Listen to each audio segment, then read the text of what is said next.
Hi friends. ప్రస్తుతం BJP ఉత్తరాది రాష్ట్రాల్లో దాదాపు అన్ని రాష్ట్రాల్లో అధికారాన్ని చేజిక్కించుకుంది. అక్కడ చిన్న చిన్న అంటే నార్త్ ఈస్ట్ స్టేట్స్‌లో చిన్న చిన్న రాష్ట్రాలు తప్ప దాదాపు అన్ని రాష్ట్రాల్లో ఆ పార్టీ అధికారాన్ని సంపాదించుకుంది కాబట్టి ఇప్పుడు ఆ పార్టీకి మిగిలి ఉన్నది ఎక్కువగా స్కోప్ ఉన్నది మాత్రం దక్షిణాది రాష్ట్రాల్లోనే అని చెప్పుకోవచ్చు.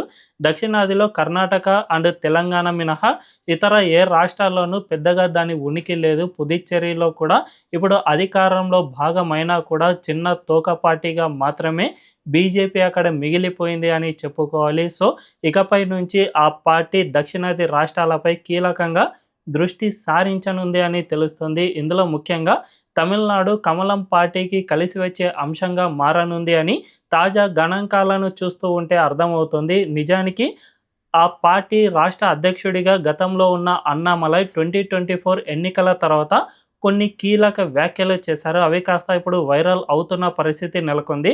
ఆ వ్యాఖ్యల్లో ఏముంది అంటే, మనం గనక 2024లో 13% ఓటు బ్యాంకు బీజేపీ తమిళనాడులో సాధించింది కాబట్టి, ఇదొక పెద్ద ఓటు బ్యాంక్ అనే చెప్పుకోవచ్చు. దీన్ని మనం మరింత నెక్స్ట్ లెవెల్‌కు గనక తీసుకువెళ్తే ఖచ్చితంగా భవిష్యత్తులో తమకు మరిన్ని ఎక్కువ సీట్లు వచ్చే అవకాశం ఉంటుంది. లోక్సభ ఎన్నికల్లో మనం ఎటువంటి సీట్లను గెలుపొందలేదు అంటే అక్కడ నిరాశ చెందాల్సిన అవసరం ఎంత మాత్రమూ లేదు. మనం భవిష్యత్తులో ఖచ్చితంగా పుంజుకోగలుగుతాం. దీనికోసం మనం కొన్ని ప్రయత్నాలు చేయాల్సి ఉంటుంది. ముఖ్యంగా అప్పట్లో 2024లోనే ఆయన 2026 అసెంబ్లీ ఎన్నికల గురించి ముందుగానే జోస్యం చెప్పారు. ఈ అసెంబ్లీ ఎన్నికల్లో ఏ ఒక్క పార్టీకి పూర్తి మెజారిటీ రాదు కాబట్టి బీజేపీ కూడా గట్టిగా ప్రయత్నాలు చేస్తే కింగ్ మేకర్‌గానో లేకపోతే కింగ్‌గా మారినా ఆశ్చర్యపోనక్కర్లేదు అనే విధంగా అన్నామలై అప్పట్లోనే ఈ వ్యాఖ్యలు చేశారు. అందుకు ఒక ఫార్ములాను సైతం సెట్ చేశారు. అదేమిటంటే అసెంబ్లీ ఎన్నికలకు 500 రోజులకు ముందుగానే ప్రతి నియోజకవర్గంలో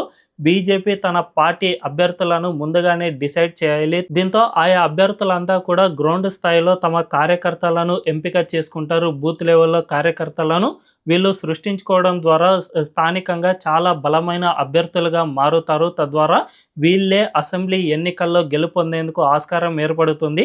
దీనిపై బీజేపీ దృష్టి సారించాల్సిన అవసరం ఎంతైనా ఉంది అని అన్నామలై 2024లోనే చెప్పేశారు. కానీ ఆ తర్వాత జరిగిన పరిణామాలను మనం ఒక్కసారి గమనిస్తే కేంద్రంలోని అమిత్ షా అండ్ మోదీ వ్యూహాలు కాస్త బెడిసి కొట్టినట్లు ఉన్నాయి. ముఖ్యంగా రాష్ట్రంలో తాము సొంతంగా అధికారంలోకి వచ్చే అవకాశం లేదు కాబట్టి డీఎంకే పార్టీని పూర్తిగా నాశనం చేయాలి. ఆ పార్టీ అధికారంలో ఉంటే ద్రవిడవాద రాజకీయాలకు చాలా స్ట్రాంగ్ బేస్‌గా ఉంటుంది. తద్వారా తమకు అక్కడ ఉనికి లేకుండా పోతుంది అని ఆ పార్టీ అగ్రనాయకత్వం ముందుగానే ఊహించింది. అందువల్లనే అన్నామలైని పక్కన పెట్టి మరి ఆ అన్నా డీఎంకేతో పొత్తు పెట్టుకుని దాంతో అధికారంలోకి రావాలని భావించింది. కానీ రాజకీయాల్లో అంచనాలు అన్నీ కూడా ఎప్పుడూ పూర్తిగా సఫలం కావు.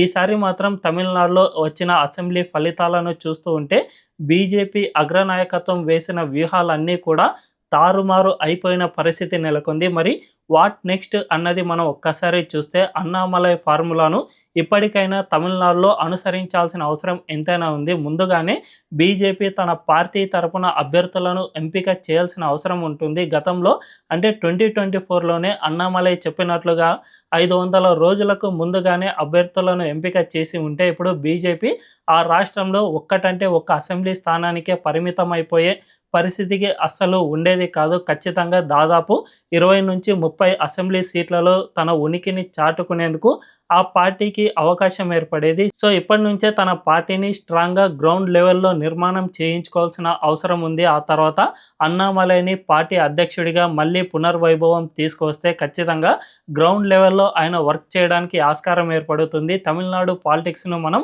ఒక్కసారి క్షుణ్ణంగా పరిశీలన చేస్తే అక్కడ ఎక్కువగా వ్యక్తి బేస్డ్‌గా రాజకీయాలని ప్రజలు ఎక్కువగా ఆదరించారు. గతంలో కరుణానిధి, జయలలిత అండ్ ఇప్పుడు టీవీకే అధినేత విజయ్ అయినా, డీఎంకే అధినేత స్టాలిన్ అయినా వీళ్ళంతా కూడా వ్యక్తి బేస్డ్‌గానే ఆ రాష్ట్రాల్లో ఎదిగారే తప్ప సిద్ధాంతపరమైన పార్టీలకు అక్కడ స్థానం లేకుండా పోయింది. అంటే వ్యక్తి నడుపుతూనే దానికి సిద్ధాంతాన్ని యాడ్ చేస్తే తప్ప ఆదరించిన దాఖలాలు లేవు కాబట్టి ప్రస్తుతం బీజేపీకి ఆ రాష్ట్రంలో ఒక ఫేమస్ పర్సనాలిటీ ఎవరైతే ఉన్నారో అంటే అది అన్నామలై మాత్రమే అని చెప్పుకోవచ్చు. సో, అతన్ని అధ్యక్ష స్థానానికి మళ్ళీ తిరిగి తీసుకువస్తే ఆ రాష్ట్రంలో ఖచ్చితంగా అన్నామలైకు ప్రజలు వెంట నడిచే అవకాశం ఏర్పడుతుంది. ఆ తర్వాత ప్రస్తుతం తమిళనాడు రాజకీయాలను ఒక్కసారి క్షుణ్ణంగా పరిశీలన చేస్తే ఇప్పుడు ఆ రాష్ట్రంలో అతిపెద్ద పార్టీగా టీవీకే ఆవిర్భవించింది. 108 అసెంబ్లీ సీట్లలో ఆ పార్టీ గెలుపొందింది. మరో 10 సీట్ల కోసం ఇప్పుడు విజయ్ తీవ్ర ప్రయత్నాలు చేస్తూ ఉన్నారు. సో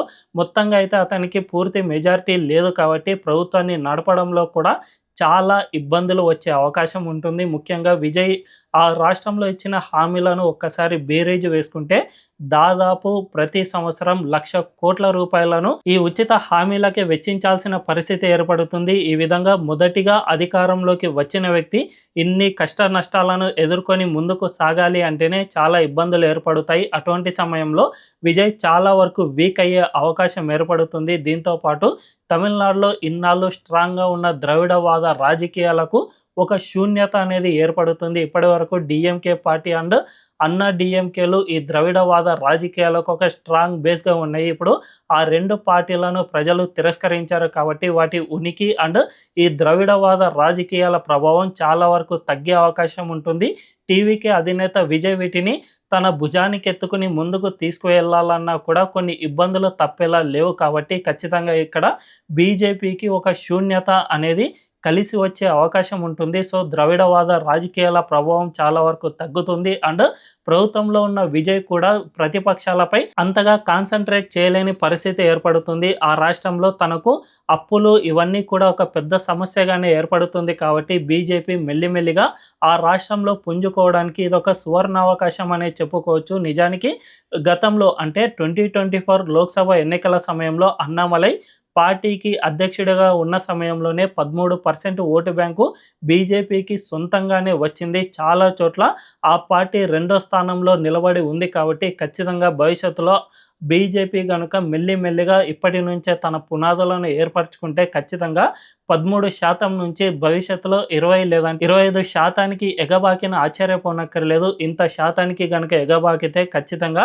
ఆ రాష్ట్రంలో బీజేపీ అధికారంలోకి రావడానికి బాటలు వేసినట్లే అవుతుంది. వెస్ట్ బెంగాల్ లేకపోతే త్రిపుర ఇలాంటి రాష్ట్రాల్లో గతంలో బీజేపీ ఒక్కటంటే ఒక్క కౌన్సిలర్ సీటు సైతం గెలవలేని స్థాయి నుంచి ఇప్పుడు అఖండ మెజారిటీ సాధించి ప్రభుత్వాన్ని సైతం ఏర్పాటు చేసే స్థాయికి చేరుకుంది. అంటే అక్కడ మెల్లిమెల్లిగా గ్రాడ్యువల్గా బీజేపీ ఇంక్రీజ్ కావడమే ప్రధానమని చెప్పుకోవచ్చు. సరిగ్గా అదేవిధంగా తమిళనాడులో కూడా ఇప్పుడు 13% అంటే అది ఆషామాషి వ్యవహారం కాదు. అసెంబ్లీ ఎన్నికల్లో లెక్కల్లో తప్పడం వల్లనే లాస్ట్ టైము 2.7%కు పడిపోయింది. కానీ గతంలో 13% వచ్చింది కాబట్టి అది మామూలు విషయం కాదు అని చెప్పుకోవచ్చు. మరి ఇప్పటి నుంచైనా కేంద్ర హోంమంత్రి అమిత్ షా తన వ్యూహాలను తెలంగాణ అండ్ తమిళనాడుపై కీలకంగా దృష్టి సారిస్తే ఖచ్చితంగా తమిళనాడులో పెద్ద అవకాశమే ఉంది అని చెప్పకనే చెప్పుకోవచ్చు.